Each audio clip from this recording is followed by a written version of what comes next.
ప్రతి సంవత్సరం సందేశ్ తల్లిదండ్రులు తమ కుమారుడిని వేసవి సెలవులకు అమ్మమ్మ గారింటికి తీసుకెళ్తూ ఉండేవారు. ఒక సందర్భంలో ఆ సందేశ్ అనే బాబు వాళ్ళ తల్లిదండ్రులతో ఈ విధంగా చెప్పాడు, నేను ఇప్పుడు పెద్దవాడినయ్యాను, ఈ సంవత్సరం అమ్మమ్మ వాళ్ళ ఊరికి నేను ఒక్కడినే ప్రయాణం చేసి వెళ్ళగలను అని చెప్పాడు. ఒక చిన్న డిస్కషన్ తర్వాత సందేశ్ పేరెంట్స్ అంగీకరించారు. సందేశ్ తన తండ్రితో బట్టల బ్యాగ్ పట్టుకొని ట్రైన్ కోసం ఎదురు చూస్తూ ప్లాట్ఫారం పై ఉన్నాడు. తండ్రి తన కొడుకు ఒక విషయం చెప్పాలనుకున్నాడు. చెప్తుండగా సందేశ్ వాళ్ళ నాన్నతో, నాన్న జాగ్రత్త జాగ్రత్త అని ఎన్నిసార్లు చెప్తావు, ఇప్పుడు నేను పెద్దవాడినయ్యాను అన్నాడు. ట్రైన్ ఎక్కుటకు ముందు తండ్రి సందేశ్తో ఇలా చెప్తున్నాడు, నా బంగారం, నీకు సడన్ గా ఒంటరిగా ఫీల్ అయినా లేదా సడన్ గా భయపడినా నీ జేబులో ఈ కాగితం పెడుతున్నాను. నీకు భయం వేసినా లోన్లీగా ఫీల్ అయినా నీ జేబులో ఉన్నది చూడు అని చెప్పి ట్రైన్ ఎక్కించాడు. మొదటిసారి సందేశ్ ఒంటరిగా పేరెంట్స్ లేకుండా ట్రైన్లో కూర్చున్నాడు.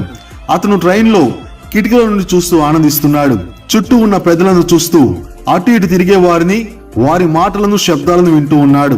అప్పుడు టికెట్ కలెక్టర్ వచ్చి ఆ బాబును చూసి, నీవు ఒక్కడివే ప్రయాణం చేస్తున్నావా అని అడిగాడు. అవును అని చెప్పాడు. ఈ సందేశ్ వైపు ఒక బలమైన వ్యక్తి ఊరిమురిమి చూస్తున్నాడు. వెంటనే సందేశ్ లో భయం మొదలైంది. ఇప్పుడు నేను ఒంటరిగా ఎందుకు ప్రయాణం చేస్తున్నాను అని బాధపడుతున్నాడు. భయంతో వణుకుతున్నాడు. ఇప్పుడు మా డాడీ ఉంటే ఎంత బాగుంటుందో, అయ్యో నేను ఎంత తప్పు చేశానని ఏడుస్తున్నాడు.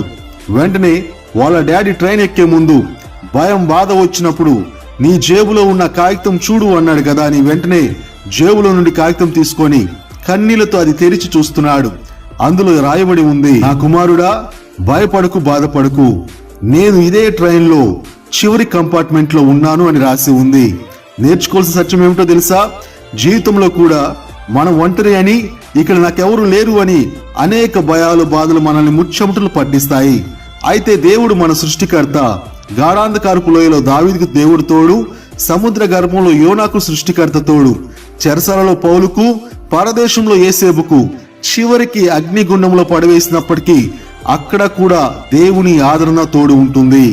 దేవుని వాక్యం ఇలాగా చెప్తుంది, ఏషియా 41:13లో, నీ దేవుడైన యెహోవానగు నేను, భయపడకుము, నేను నీకు సహాయము చేసేదని చెప్పుచు నీ కుడి చేతిని పట్టుకొనుచున్నాను. దేవుని కృప మీకందరికీ తోడైనది గాక. ఆమేన్.